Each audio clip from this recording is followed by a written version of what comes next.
It's kind of funny. That's the first time I've ever heard that read. So that was... Did you do a good job? You did an excellent job. Speak like a pro and get paid doing it, Miss Rochelle. But it's actually really funny. A quick story. My computer crashed on Saturday, and I've been messing with that, trying to get all my files from a hard drive and so forth onto a new computer, and I've yet to be able to load my Office programs onto the new computer. And I'd had that file, or that introduction, on a backup hard drive, and I didn't even know what it said. So when I was like, Rochelle, I don't know what it says, but I'll email this over to you. So that was my introduction. Thank you for reading that. Okay, so I actually have a couple note cards because I want to make sure I get through a couple things. And I literally, there's nowhere else on the face of the planet where I would rather be today, right now, than here. So I'm very, very thankful and very excited to be here. But I wanted to do a quick little activity, okay? Some of you may have seen this before, some of you may not have. I want to show you the importance and the power of smiling, okay? So what I'm going to need everybody to be quiet, okay? And I'm going to count to 3, like 1, 2, 3, and at that time I want everybody to smile, okay? Has anybody seen this before? And when I do this, I want you to listen, okay? So again, you know, sometimes say, are we on 3, are we after 3, whatever, so we're going to go 1, 2, 3, smile, okay? And just listen. So everybody ready? Yep. 1, 2, 3. Did you hear it? Did you hear the people smile? Here, let's do it again. Everybody be quiet, totally quiet, and listen for the smile. 1, 2. How crazy is that? How absolutely crazy is that? But I saw that with a whole bunch of 10th graders. Like, who would think that a 10th grader would change your life?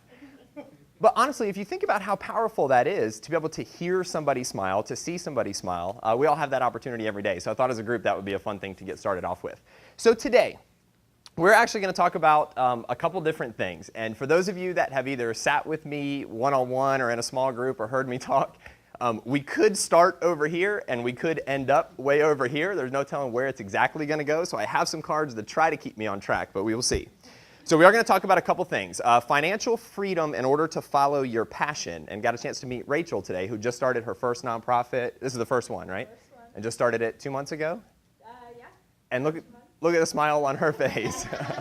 But A little overwhelmed. A little overwhelmed, but still smiling and still moving forward.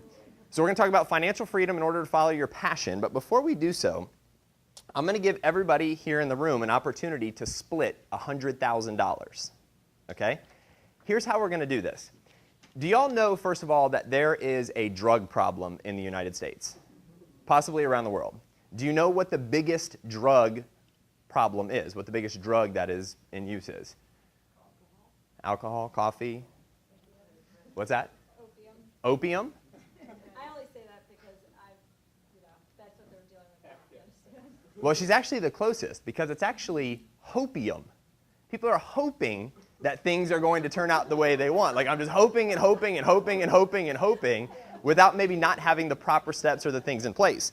So today, as a group, we are going to see if the power of hope will come to fruition. Because I'm going to scratch off these numbers, then we're going to go through, and whatever we win, we will split amongst the group. If it's over $100. If it's under $100, I keep the proceeds. Is that okay? Okay, so I've never done one of these before, but we have a card, and it says to scratch off the winning numbers, okay?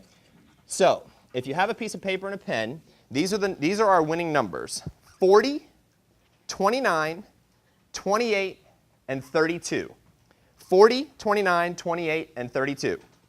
And it says, in the play area, match any of your numbers to any of the winning numbers, win a prize shown for that number.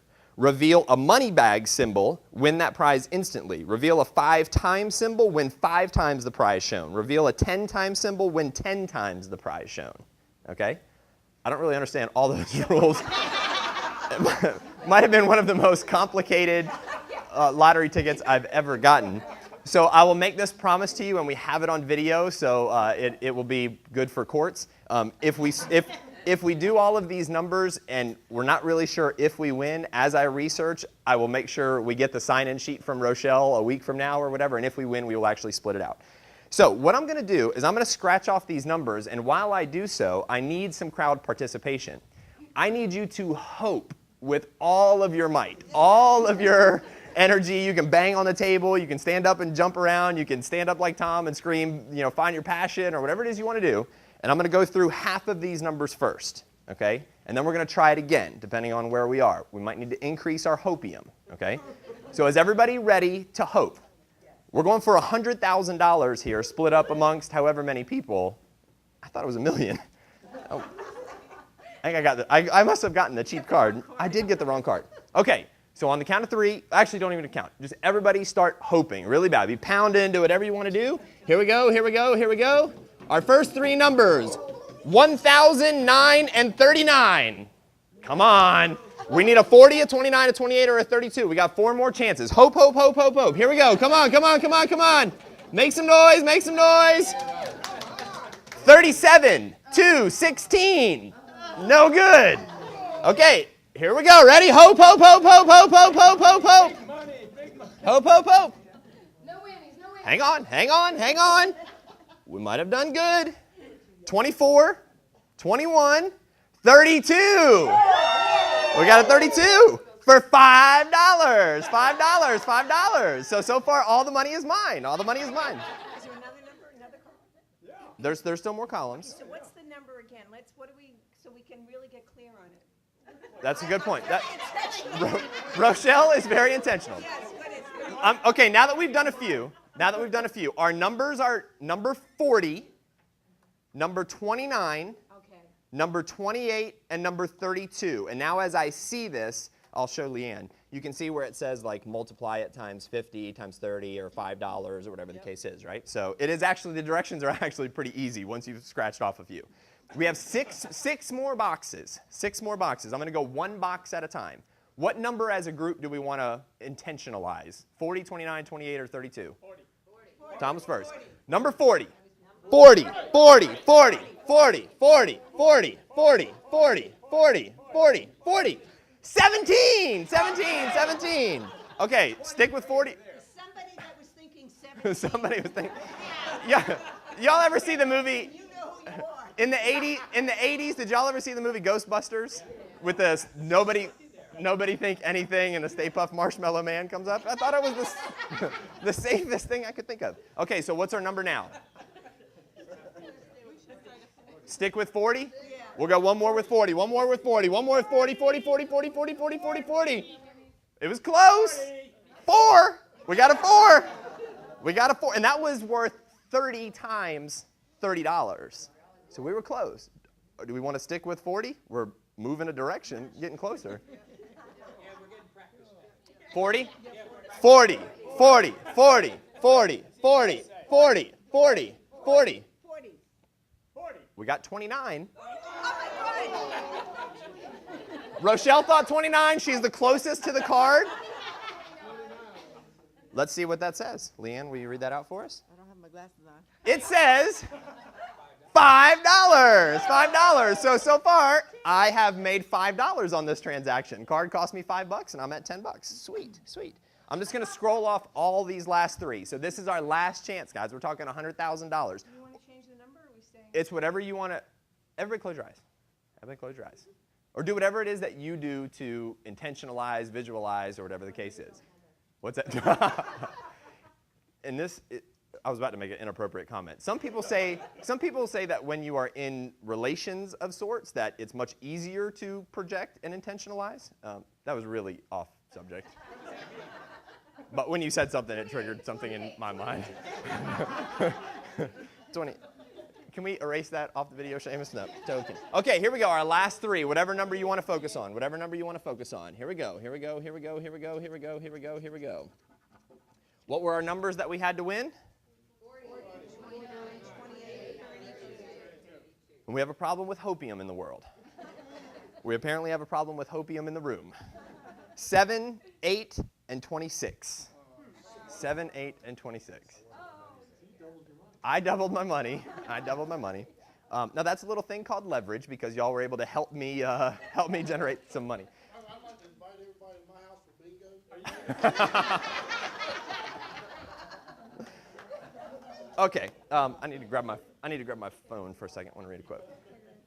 Okay, so that was just for effect. That's a fun little thing. Not my brilliance. I saw somebody else do it, and I was like, that's a brilliant opener. That's a brilliant, brilliant opener.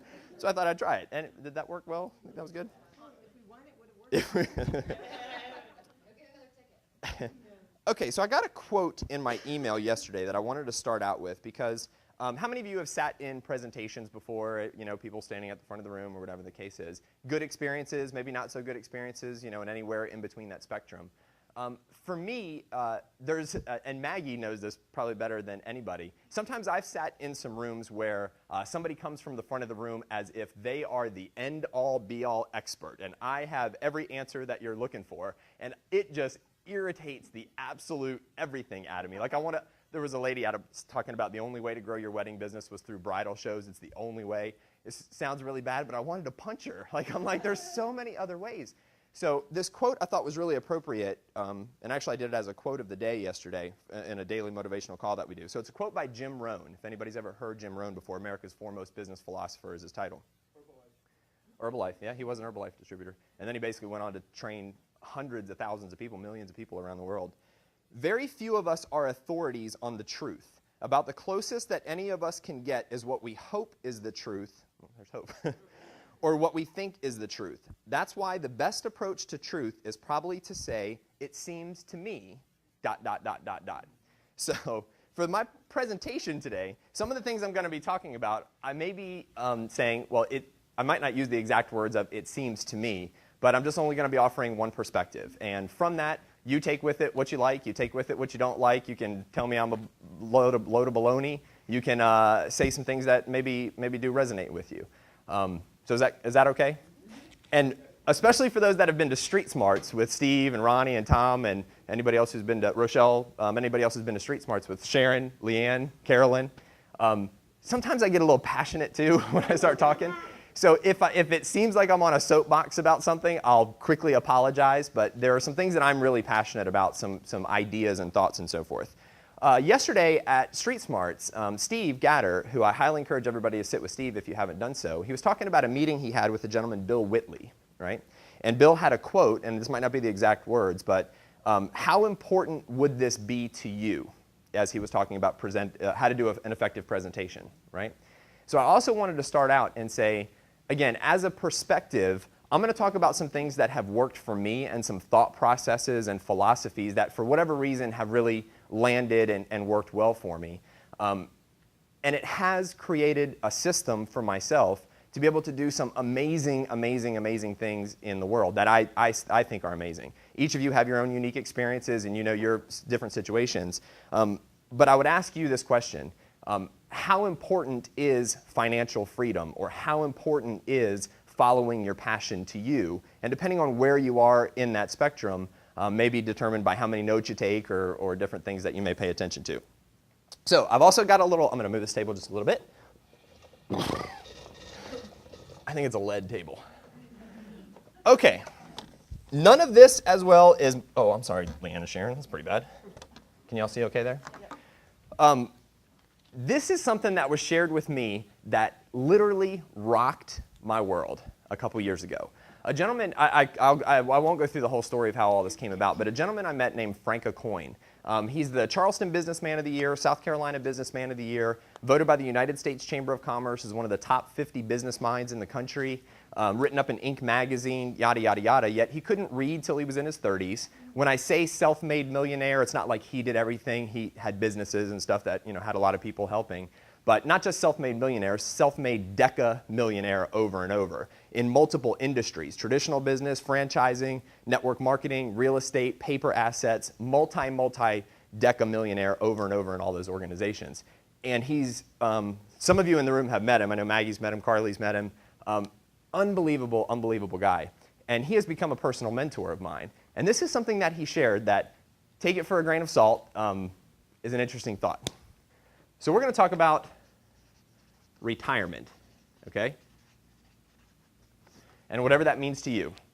But we're going to talk about eating food during retirement, okay? Some of us may be closer to a retirement, some of us may be further along, so we're just going to use an average number of, let's say, each meal costs $5, okay? Now we know you can eat sandwiches at home, cereal at home, cook food and stuff like that. But let's say in 10 years when it's time for people to retire, or 20 years when it's time for people to retire, or in 2 years when it's time for people to retire, have food costs been going up? So let's just say $5 per meal, okay?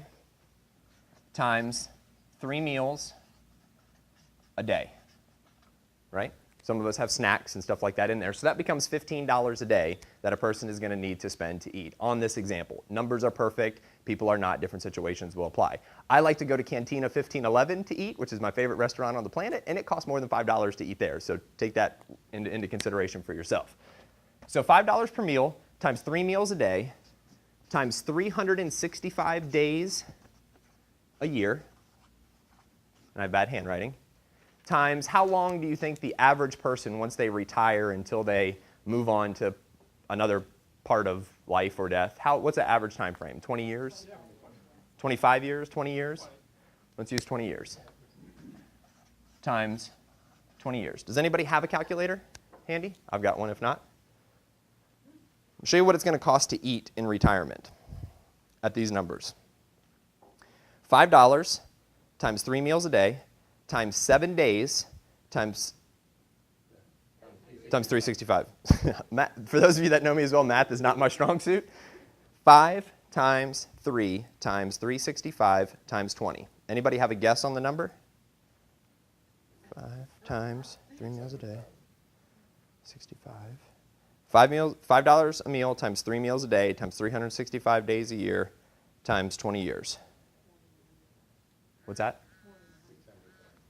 No, about $110,000. That card would have paid for food in retirement.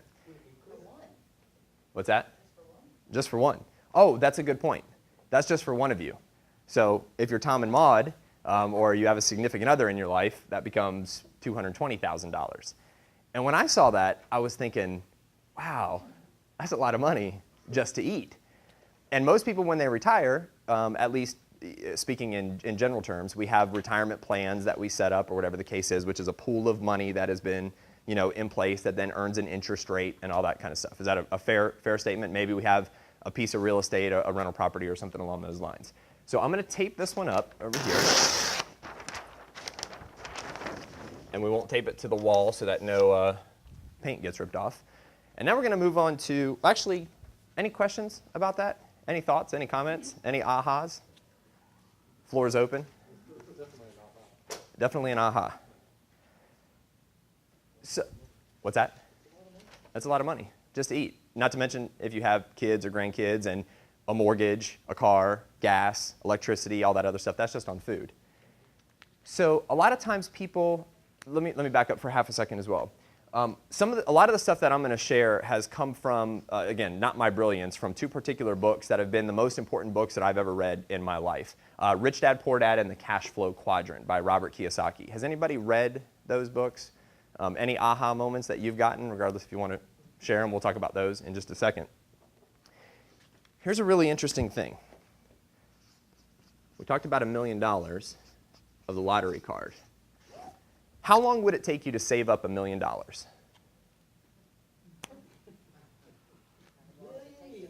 A million years?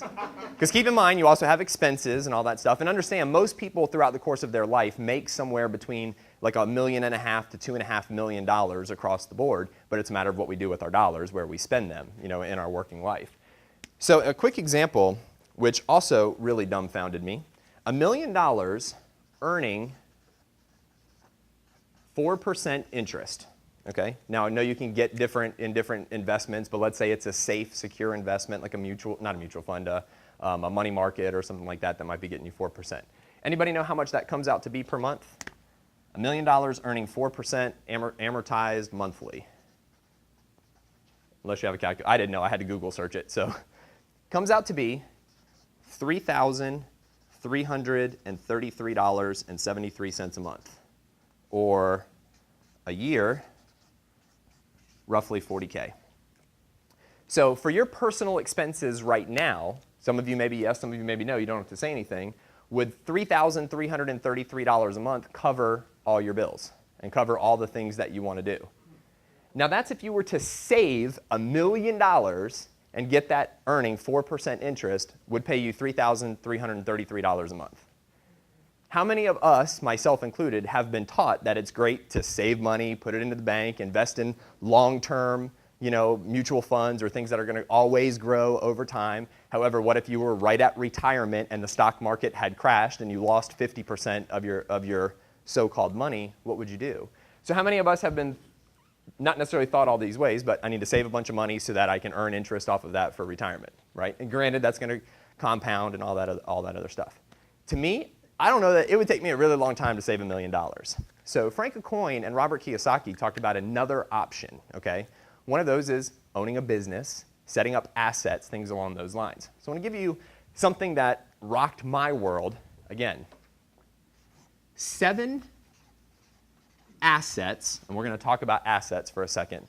7 assets earning $500 per month is how much? $3,500 a month. Regardless if you have a clear definition of an asset or not, okay, which do you think is easier to do? Work all this time, have all your normal bills, save $1 million to earn 4%, or set up an asset, which we're going to talk about, that earns you $500 a month and do that 7 times to earn more than having $1 million in the bank. Was anybody ever go to college? Anybody ever go to business school? Anybody ever go through finance classes or entrepreneurship classes or workshops for small business owners? Anybody ever been taught that before? No. This is where I was yesterday morning at Street Smarts. I was a little, I was intense yesterday morning. We were talking about a movement, okay? Has anybody ever been part of a movement, whatever that movement is? And the day that I was shown this and shown how to set up assets, whatever those assets are, I went on a movement that I didn't know I was on a movement, but it was, anybody ever seen the movie The Matrix? Okay, anybody like the movie The Matrix? Anybody think there's powerful messages in The Matrix? Red pill or blue pill? All I'm offering you is the truth, right? You can take the one pill and just go back to life the way it is, or you can get information that other people don't have. When I saw that, I was like, what the heck in the world have I been doing for my entire life, right? So I'd like to ask anybody who wants to do this. I'm going to explain what we're going to do first, and then if you would like to do this, feel free to do so. We're going to take the word asset and put it in our hand, okay? So if you'd like, you can put your hand out in front of you and put the word asset right there. Acquire assets, acquire assets. And what I want you to do is put it in your head.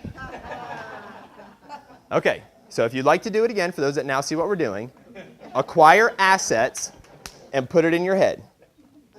The choice is now yours. I am complete in my fulfilling of what I would like to do this morning on that aspect. So now we're going to talk about assets, okay? How would y'all define, you like that? How would you define an asset? And any answer is an okay answer. There's different definitions. Something that brings in money. Well, the first one that everybody's going to say is a rental property. Rental property. That's what the premise is. Okay. Anything you own? Okay.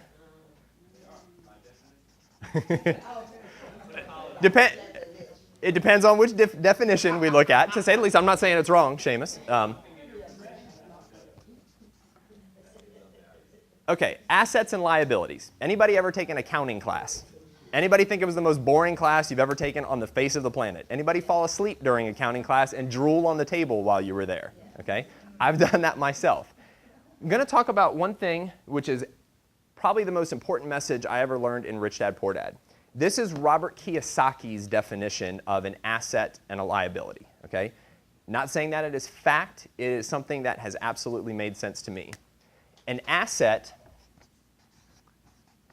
puts money in your pocket. Plain and simple. Puts money in your pocket. A liability, guess what a liability does?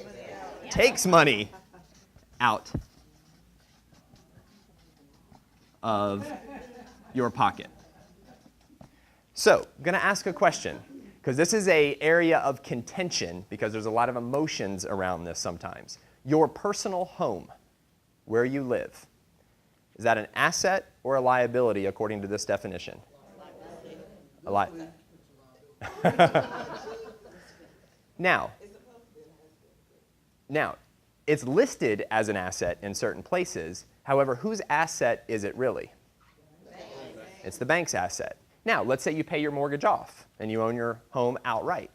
Is it an asset or a liability? Why is it still a liability? Still costs them money. Now, how many people have ever heard this? In order to get better tax breaks or things along those lines, you go buy a bigger house, right? Because you get more mortgage interest you get to write off. You get more things like that you get to write off. Anybody? Oh, sorry, Steve. I know you were in the mortgage. Steve has broken free of the matrix. He has unplugged from the mortgage industry. Well, Sharon as well. But no, absolutely. Even on a rental property, we need, well, I need a mortgage that I can't put $100,000 down on a house. But so mortgages are good things. And what Robert Kiyosaki would share is just don't call, he doesn't say this is my example, don't call a pig a sheep when it's a pig. So don't call an asset or don't call a liability an asset if it's an asset. Don't call a liability an asset if it's a liability. Yeah, okay. Everybody clear on that? Crystal, right? Crystal clear. So if we are going to use this definition moving forward as we talk about sales in our business and growing our businesses and so forth, how do we go about acquiring or setting up assets that put money in our pocket whether we are there or not? Okay?